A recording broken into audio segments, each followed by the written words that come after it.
Yeni olan nəyisə gətirmək o demək deyil, özümüzdə olan ləğv eləyəcəyik. Bu üzü alapaça yaraşıq Romanovdan yerli qoyunun qarışığıdır. Yerli qoyunların bu məişətdə çox da əlverişli olmamağı ilə bağlı keçən videoda danışmışdım. Burada eyni mövzuya qayıtmayacağam. İstəyənlər bundan əvvəlki videomuza baxa bilərlər. Bir məsələ var. Deyirlər ki, çöldən qoyun cinsləri gətirib yerli qoyun cinslərinin məhvinə səbəb olursunuz, qarışdırırsınız və s. İndi bir şey deyim sizə. Yerli cinslərin qorunması yaxşı məsələdir. Bizə aid dəyərlərə sahib çıxırıq. Əgər bir heyvan eyni əziyyəti çəkirsən, amma daha sürətlə böyüyür, daha çox ət verir, daha tez nəsil artırırsa, onları gətirmək lazımdır. Yaxşı, bunu bir dənə.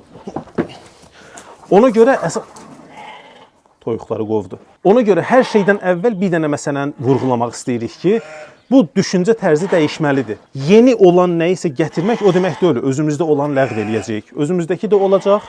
Ləzzətli kabab istəyənlər yağlı yerli qoyun alacaq. O biri tərəfdən də bazarda ət bolluğu yaransın. Bütün sahələrdə olduğu kimi kənd təsərrüfatında və heyvandarlıqda da yeniliklərə açıq olmaq lazımdır.